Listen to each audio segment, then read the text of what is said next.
Palavras motivadoras. Muito obrigado, pastor. Amém.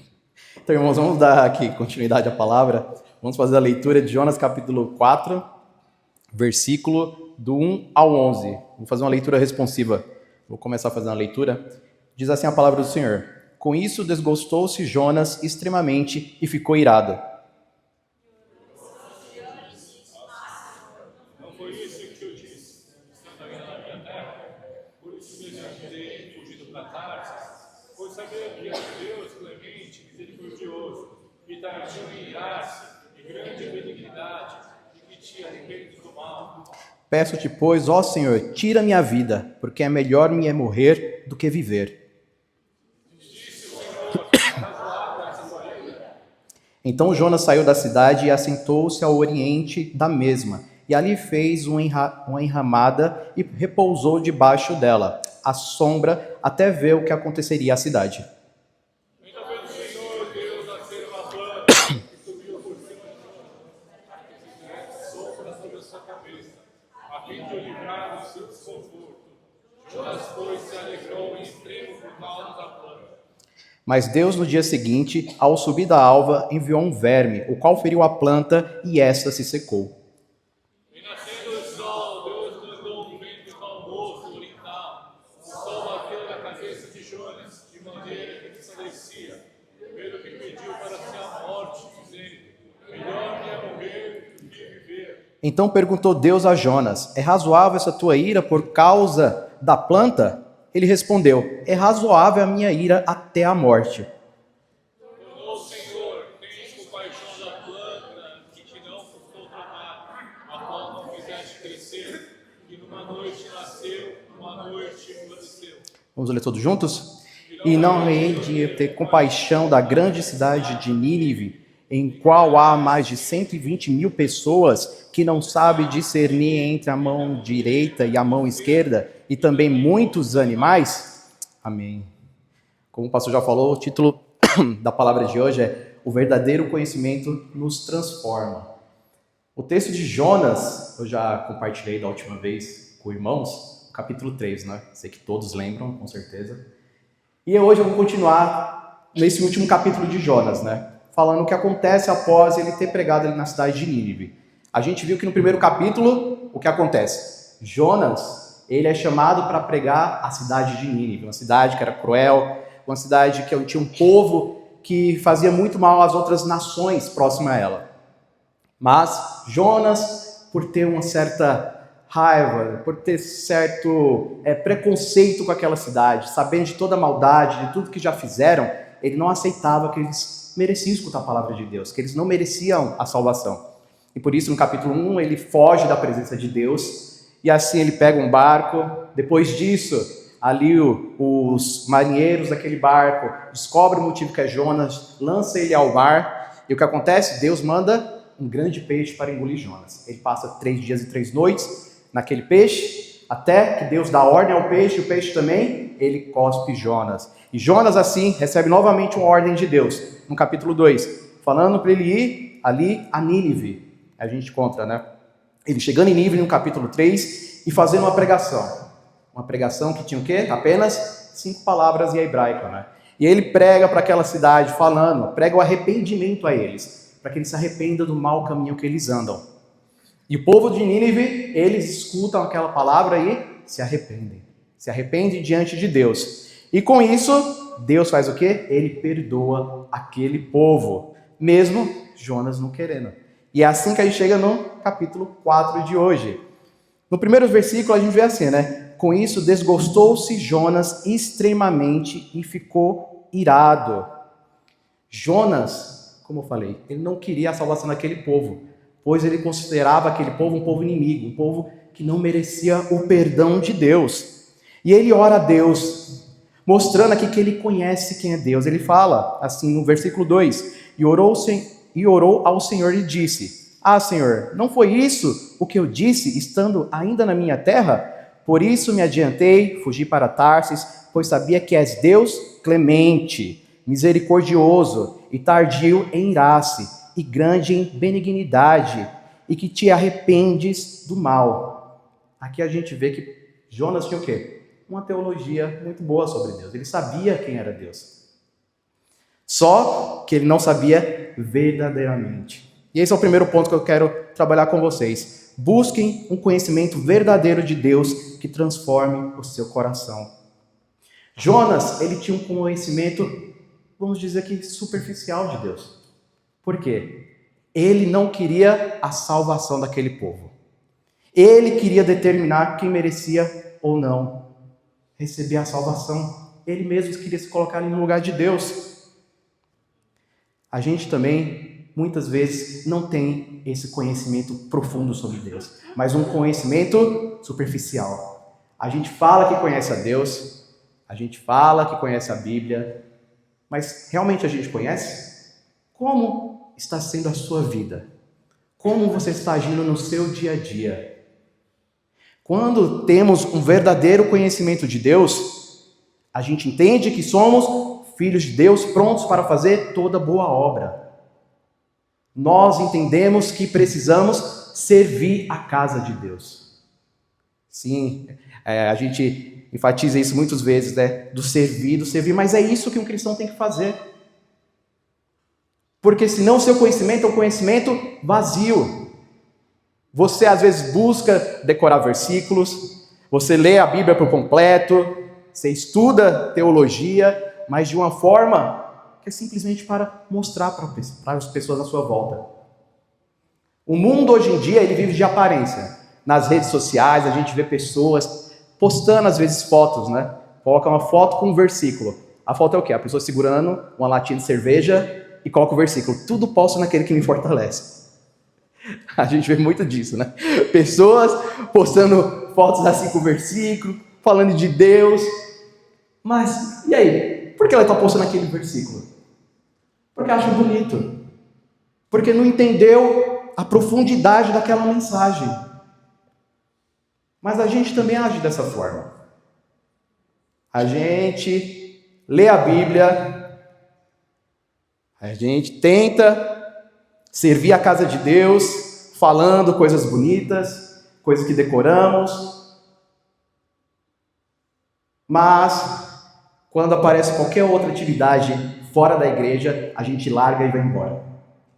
A gente prefere fazer as coisas do mundo do que estar na igreja servindo. E isso acontece porque não entendemos a palavra de Deus com a devida profundidade que ela merece. Não recebemos uma transformação verdadeira por meio dessa palavra. Você vem à igreja, você busca ler a Bíblia de uma forma simplesmente como automática, algo mecânico que foi ensinado para você desde pequeno. Meu pai falou para eu ler a Bíblia, meu pai fala que eu tenho que ir para a igreja, eu tenho que ir. E muitas vezes você não busca essa transformação. Igual Jonas aqui fica irritado, fica irado porque aquele povo foi salvo. Você fica irritado às vezes quando é cobrado. Você fica bravo quando às vezes alguém chega mais duro falando, não, você tem que estar na igreja, você tem que servir. Você começa a resmungar, nossa, de novo me pedindo para estar aqui na igreja, de novo eu tenho que ficar aqui o dia todo, de novo eu tenho que servir. E talvez esse pensamento venha pelo conhecimento raso que você tem da palavra ainda. Por isso, irmãos, precisamos buscar ler a palavra de Deus. Estamos aqui fazendo a leitura anual, né, da Bíblia na igreja. Mas que não seja uma coisa simplesmente automática que você faça. Faça a leitura, mas busque entender também. Busque escutar o que Deus tem para falar para você. A gente vê também na Bíblia o quê? Os fariseus. Os fariseus eram conhecedores da palavra de Deus. Eles sabiam, eles estudavam a palavra. Conheciam bem. E a palavra testemunha sobre o quê? A palavra testemunha sobre Cristo Jesus, o nosso Salvador. Mas eles, quando se deparam com Cristo ali, num sábado, curando um cego, proclamando que ele é filho de Deus, que eles fazem, eles começam a acusar ele. Ele começa a acusar, eles começam a dizer que ele não é de Deus. A gente vê aqui que Jesus, ele responde a eles. Ele fala aqui em João, capítulo 5, versículo 39 e 40, ele diz assim: vocês estudam cuidadosamente as Escrituras, porque pensam que nelas vocês têm a vida eterna. E são as Escrituras que testemunham ao meu respeito. Contudo, vocês não querem vir a mim para terem vida. Eles não entendem, porque o estudo deles era para se exibir, era para mostrar para as pessoas, era para querer mostrar que eles eram melhores, que eles tinham mais conhecimento. O conhecimento da Bíblia deles era para algo particular, algo para crescer o seu intelecto pessoal, para se exibir. Nós, irmãos, não podemos agir como eles. Não podemos simplesmente querer exibir um conteúdo vazio. Mas pelas suas atitudes, como você vive no seu dia a dia, a gente sabe como está a sua proximidade com Deus. A gente sabe se você foi transformado ou não pela essa palavra.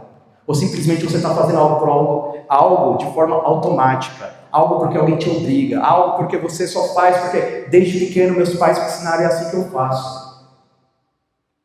Não, você tem que fazer porque você agora entende quem é o Deus, quem é Deus na sua vida. O nosso Deus Todo-Poderoso que concede todas as coisas a você. O teólogo Jay Park, aqui no livro dele, O Conhecimento de Deus, ele fala assim: há uma imensa diferença entre conhecer a Deus e conhecer a respeito de Deus. O conhecimento teológico é como uma faca de dois gumes. O que importa não é quanto de teologia nós sabemos, mas como esse conhecimento nos faz tratar o nosso próximo e nos curvar diante do Senhor. O seu conhecimento tem que mostrar uma transformação diante de Deus, mostrando como você se coloca diante dele quando você vem cultuar. Como você está vindo cultuar? Vem por obrigação? Vem porque não tem mais nada para fazer, esse horário da tarde? Eu vou lá porque, querendo ou não, tem que bater carteira lá, né? Tem que bater o ponto lá para mostrar para o pastor. Irmãos, quando a gente tem um entendimento verdadeiro da palavra, a gente sente prazer de estar na casa de Deus. Eu sei que é difícil, passa o dia todo, a semana inteira trabalhando, mas um verdadeiro cristão, ele sente alegria de estar diante do Senhor, cultuando, adorando, buscando a Ele em sua casa. Ele não sente um peso, ele não se sente mal, ele não se sente obrigado, mas ele sente prazer. Aqui o apóstolo João, ele fala também sobre isso, ele fala disso, ele fala aqui no 1 João capítulo 2, versículo 3 e 4, e nisso sabemos que o conhecemos, se guardamos os seus mandamentos. Aquele que diz, eu o conheço, e não guarda os seus mandamentos, é mentiroso, e nele não está a verdade. A própria palavra fala aqui. Aquele que diz que guarda os seus aquele que fala que conhece os seus mandamentos e não os guarda, é mentiroso. Muitas vezes fazemos isso na nossa vida também. A gente fala que conhece os mandamentos, a gente fala que conhece a palavra de Deus, mas continua desobedecendo. A gente continua fazendo a nossa própria vontade, fazendo aquilo que nos agrada, nos afastando cada vez mais de Deus. Irmãos, busque essa transformação. Não vivam a vida toda hora dessa forma, sendo toda hora tendo que ser cobrado, toda hora tendo que ser chamado a atenção. Claro, você não tem que se preocupar com homens, mas sim preocupar como está a sua vida diante de Deus. Como verdadeiramente você está agindo como povo de Deus. Então, quando você buscar essa palavra, busque uma transformação verdadeira no seu coração. Porque quando há essa transformação, também começamos a entender, a obedecer à vontade de Deus. E é isso que eu quero tratar no segundo ponto. Viva obediente segundo a vontade de Deus. Jonas aqui a gente vê que depois de tudo isso ele pede para morrer. Mesmo Deus falando com ele. Por quê? Ele ainda é teimoso. Ele quer que seja do jeito dele. Ele fala, eu prefiro que morra do que eles tenham que ficar salvos.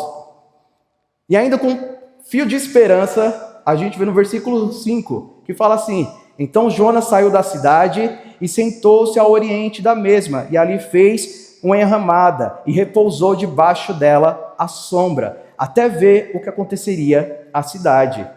Ele subiu no monte e ainda ficou olhando para a cidade de Nínive. Ele falou, mesmo Deus falando tudo isso, eu não quero saber. Eu vou continuar olhando aqui, vou ficar esperando, quero ver aqui o fogo descer sobre aquela cidade. Ele queria ver a cidade de Nínive destruída. Mostra aqui o quê? Jonas ainda, ele queria que a sua vontade fosse feita, não a vontade de Deus. Ele buscava aquilo que agradava a ele. Ele buscava aquilo que ele desejava a todo momento. E é isso que acontece também na nossa vida. A gente busca fazer aquilo que nos agrada, aquilo que nos traz prazer, aquilo que, como uma criança mimada, a gente busca agir igual. Irmãos, eu sei, eu não tenho filho, né? Mas para quem tem filho, sabe que às vezes uma criança, quando vai numa loja de brinquedos, você fala assim, antes de entrar, por favor, aí só vai entrar, olhar e não vai comprar nada, beleza? Tudo bem? Combinado? A criança, claro, pai, eu vou. Entra na loja, o que acontece? Eu quero comprar. Você vai ter que me dar. E o pai fala, não, agora não. O que acontece? A criança começa a espernear, começa a chorar, começa a gritar. E Jonas estava agindo dessa mesma forma. Não vai destruir Nínive? Não, então se não vai destruir Nínive, eu prefiro morrer. Eu prefiro aqui ser destruído do que ver a salvação daquela cidade. Deus ainda, ele mostra para Jonas o quê? Ele mostra aqui a sua misericórdia com Jonas, mostra o seu amor para ele, mostra a sua providência. Porque Jonas, enquanto está naquele monte, o que acontece? Ele fica ali, sentado, vem aquele sol muito forte na sua cabeça e Deus faz com que uma planta cresça sobre ele, trazendo sombra, fazendo com que ele ali sinta uma brisa que acalma, tranquiliza ele dorme sobre aquela planta. Mas no outro dia, Deus envia o quê? Por sua ordem, um verme que vai lá e come e destrói aquela planta. E Jonas, novamente, ele fica indignado. E aí, quando ele vê isso, ele fala que prefere morrer do que viver. Ele fala, como assim? A planta que estava aqui me agradando, estava fazendo o que eu queria, o Senhor vai tirar isso de mim? Como assim, Senhor? E na nossa vida, irmãos, igual a Jonas, a gente olha para algumas coisas que acontecem e também vive murmurando diante de Deus. Às vezes sai de um trabalho, às vezes não dá certo alguma coisa, e você começa a murmurar, começa a reclamar. Dentro da igreja, às vezes, aquele ministério não está acontecendo do jeito que você quer, do jeito que você deseja. Não, tal pessoa está fazendo isso comigo, eu não estou gostando, ou não, agora estou fazendo daquele jeito, eu fazia de tal forma, agora está fazendo de outra forma, não quero mais, não vou servir, o culto não é no horário que eu quero, então não vou mais também. Deus, Ele sempre cuida de você, Deus sempre te proporciona tudo em sua vida, mas você continua sempre murmurando, sempre reclamando. Não podemos viver, irmãos, em murmuração, reclamando das coisas que acontecem em nossas vidas. Deus, Ele te abençoa. Às vezes vai acontecer coisas ruins em sua vida, mas é a providência de Deus.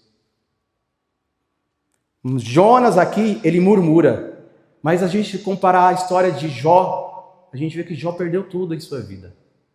Perdeu os seus filhos, perdeu a sua terra, perdeu a saúde, mas ele, diferente de Jonas, não murmurou. Ele continuou agradecendo a Deus. Ele fala no versículo aqui de Jó, capítulo 1, versículo 21. O Senhor deu e o Senhor tomou. Bendito seja o nome do Senhor. Ele entendeu a soberania de Deus. Jonas, ele queria o controle. E é o que você quer muitas vezes, o controle da sua vida, das coisas que acontecem à sua volta. Você quer fazer do seu jeito.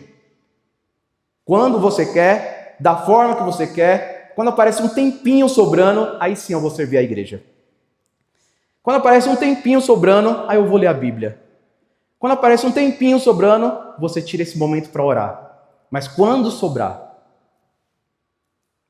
Porque, afinal de contas, as suas coisas são mais importantes. Vocês esperam fazer simplesmente quando dá, quando quer, quando te agrada.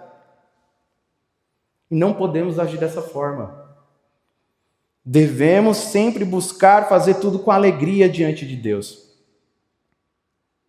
Aqui a gente vê no texto de Filipenses, no capítulo 2, versículo 14, fala assim: façam tudo sem queixas nem murmurações. Tentamos muitas vezes, como eu falei, discutir com Deus, igual a Jonas, feito uma criança mimada, que bate o pé e fala que quer daquela forma. Deus te mostra como é que tem que ser feito e você não quer fazer do seu jeito. A ponto de você, às vezes, ignorar a palavra de Deus para buscar a resposta em outras coisas. Você espera que alguém faça alguma revelação para você. Você espera que Deus faça algum sinal para você. Você, Senhor, eu quero saber, se é para eu ficar naquele trabalho, faz o seguinte, eu vou passar embaixo daquela árvore, se cair uma folha na minha cabeça, é um sinal de Deus. Toda hora você está pedindo um sinal de Deus. Toda hora você está esperando que alguém te fale sobre Deus. Sendo que Deus fala com você por meio da palavra dele. E você ignora porque às vezes a palavra dele te confronta a não fazer a sua vontade, mas obedecer à vontade soberana de Deus. Aqui, João Calvino, em suas Institutas, ele fala assim: nós nunca seremos devidamente instruídos a obedecer a Deus até que a nossa própria vontade seja subjugada e mortificada. A nossa vontade tem que morrer dentro de nós, para que a vontade de Deus seja feita. O seu ego, a sua prepotência tem que morrer. Você tem que ter mais humildade no seu coração. Você tem que buscar com mais amor e mais obediência a Deus, entendendo a sua palavra, entendendo o poder de Deus em nossas vidas. Quando você entende quem é Deus na sua vida, que você deve obedecer a Ele, você começa a ter mais amor em seu coração, mais compaixão pela vida dos próximos. E esse é o terceiro ponto que eu quero compartilhar com os irmãos. Cultive a compaixão de Deus em seu coração. Depois que Jonas olhou ali, ficou desejando que aquela cidade fosse destruída, Deus envia a planta. E Jonas começa a lamentar por ela, pedindo a morte. E Deus pergunta para ele, no versículo 9, então perguntou Deus a Jonas: é razoável essa tua ira por causa da planta? Ele respondeu: é razoável a minha ira até a morte. Jonas era ousado, né? Ele continuava respondendo a Deus de forma ali mais firme, né? Ele ficava insistindo que ele tinha razão. Ele não queria dar o braço a torcer. Mas o que vemos aqui no versículo 10, tornou o Senhor, tens compaixão da planta que te não custou trabalho, a qual não fizeste crescer, que numa noite nasceu e numa noite pereceu? E não hei de eu ter compaixão da grande cidade de Nínive, em que há mais de 120 mil pessoas que não sabem discernir entre a mão direita e a mão esquerda, e também muitos animais? Hoje em dia a gente vê muitas pessoas que se denominam o famoso pai de pet, né? Eu sei que muita gente tem cachorro aqui, calma, tá? Muita gente que é pai de pet, eu posso falar, né? Eu também eu tenho um cachorro, né? Vou falar que sou pai de pet, não, né? Mas enfim, eu tenho um cachorro lá também. Mas o que acontece? O pastor não é muito fã do meu cachorro, mas tudo bem. Mas o que acontece? O que aconteceu? Essas pessoas que falam pai de pets, por quê? Eu já andei em shopping aí, que uma vez eu vi uma senhora levando um carrinho de bebê, né? E tava todo coberto o bebê. Coberto, bonitinho, ali. Aí eu tava olhando assim, eu falei, ela tá cuidando com o carinho do bebê. Aí quando eu fui olhar bem assim, que ela baixou um pouquinho o cobertor, era o quê? Era um cachorro deitado. Só com o focinho de fora. Ela ali cuidando do seu cachorro. E não só isso. Eu já vi histórias de outras pessoas que eu conheço também, que é veterinárias, né? De uma senhora que tinha um cachorro e ela contratou um cozinheiro particular para o seu cachorro. no qual fazia comida de pessoas para ele. Era filé mignon, comida que você come no seu dia a dia, só que não é a sua não, é bem melhor, tá? Que o cachorro comia. Tratava muito bem o seu cachorro, feito gente, né? Mas também a gente acaba vendo situações pela internet de quando acontece algo com algum... Não sei se vocês viram o caso daquele cachorro-orelha, né? Vocês viram, né? Cachorro que falaram que ele foi espancado por aqueles jovens, que ele sofreu, morreu, né? Pelos ataques deles. E aí houve uma grande comoção na internet. Pessoas protestando, vídeo, Luísa Mel falando, todo mundo, né? Que é a favor dos animais. Mas o caso no final agora, ultimamente, descobriram que na verdade foram notícias falsas que espalharam sobre os jovens, que ele tinha morrido de causa natural, né? Mas o que eu quero dizer com isso? A preocupação da população em defender aquele cachorro, em salvar ele, em protestar contra ele. Mas naquela mesma época que estava acontecendo esse caso do cachorro-orelha, apareceu uma outra notícia pequena em destaque no site, né? Era um senhor que tinha ido até o hospital, né, para receber atendimento, e nisso ele não conseguiu o atendimento, pois estava demorando bastante. E ele, como estava passando muito mal, acabou que ele ficou na frente do hospital na calçada, ele deitou, passando mal, meio que desmaiou ali. E ali ele ficou. E ninguém que passava por ele ajudou ele. Ele ficou horas e horas e horas, até que ele faleceu na calçada. E mesmo depois de morto, demoraram horas para descobrir que ele estava morto. Porque as pessoas passavam e ninguém estava nem aí para ele. A gente vê o que eu quero dizer com isso. Não saiu nenhuma grande notícia, não vi ninguém fazendo posts na internet, influenciadores, essas pessoas. A gente acaba vendo aqui o quê? Uma inversão de valores. Onde a vida, as pessoas têm mais proatividade em salvar a vida de um cachorro, em lutar, não que seja errado, claro, a gente tem que fazer isso, mas em lutar pela vida de um cachorro, do que pela vida de um ser humano. Igual a Jonas aqui. Jonas, ele preferiu uma planta do que a vida daquelas pessoas. Ele não tinha compaixão pelas pessoas. Porque ele não tinha entendimento da palavra.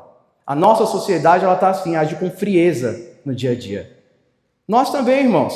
Às vezes a gente vê alguém em situação de rua, a gente passa reto, não cumprimenta, ele pede ajuda, a gente ignora.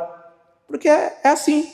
A gente já foi criando essa frieza no nosso coração e virou algo automático. A gente acaba não sentindo nenhum sentimento por eles. Dentro da igreja é a mesma coisa. Às vezes tem algum irmão passando por dificuldade. Algum irmão passando por algum problema. E você passa por ele como não estivesse nem aí. Sabe da situação dele e não vai lá perguntar. Não vai lá chegar, irmão, o que eu posso fazer por você? O cristão começou a agir também dentro da igreja com frieza em seu coração.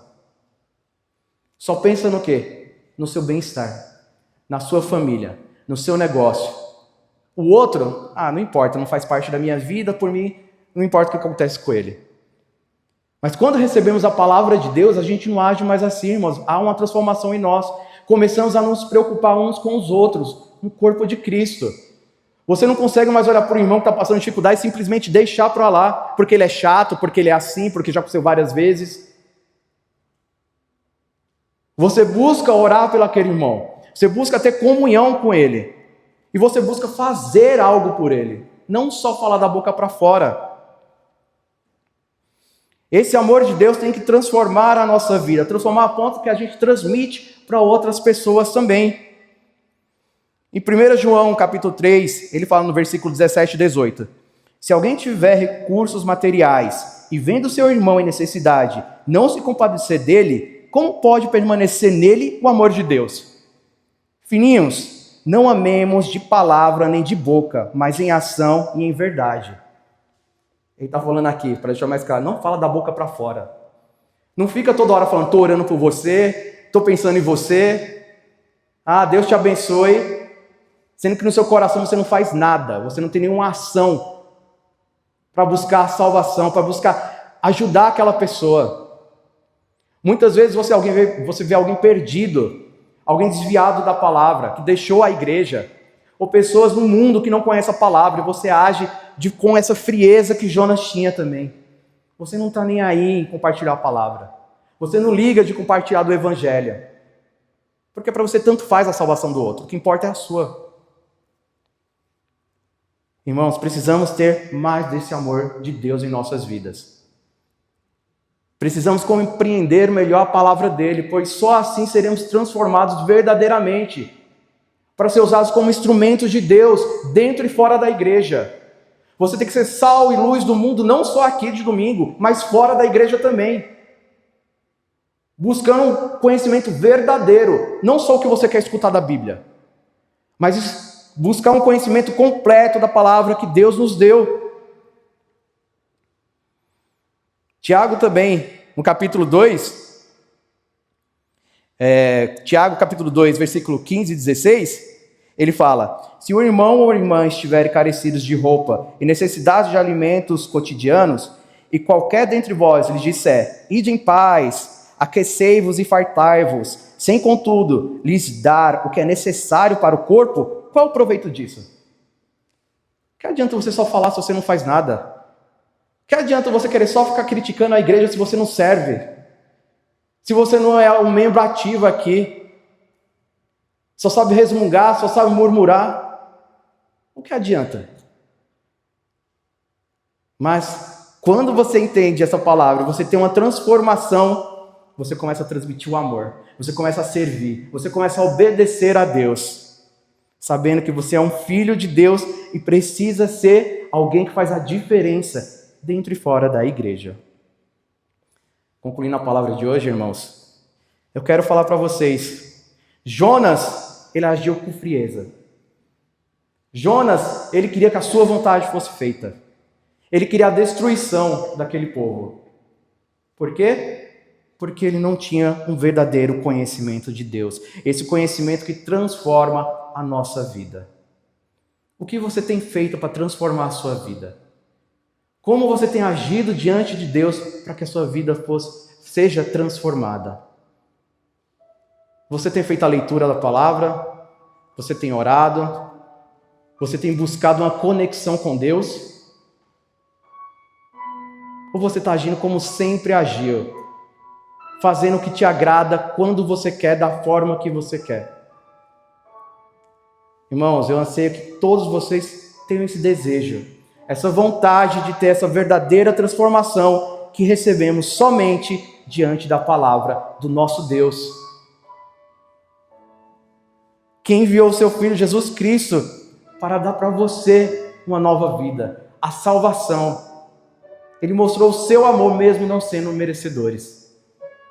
E também devemos mostrar esse amor para o nosso próximo a todo momento, transmitindo a luz de Cristo em nossas vidas. Oremos. Senhor Deus, Pai Todo-Poderoso, te damos graças por esse dia, pela oportunidade de estar aqui na Tua casa, aprendendo mais de Ti. Senhor Deus, que possamos sair daqui, não da mesma forma que entramos, mas transformados por Ti, transformados pela Tua palavra. Quebranta o nosso coração, Senhor Deus, para que a gente não haja mais feito crianças rebeldes, mas sim como servos fiéis diante de Ti, buscando conhecer mais a Ti, ter um relacionamento contigo, ter uma conexão verdadeira com a Tua palavra, com o Teu evangelho, com os Teus mandamentos, Senhor Deus. Transforma a nossa vida, nos dá o Teu coração para que a gente possa amar a todas as nossas voltas, para que possamos transmitir a Tua palavra da melhor forma possível, buscando almas para o Teu reino, Senhor Deus. Nos dá uma semana abençoada, nos guia, meu Pai, para que possamos manter uma conexão fiel contigo. É por tudo isso que oramos e agradecemos, em nome de Jesus. Amém.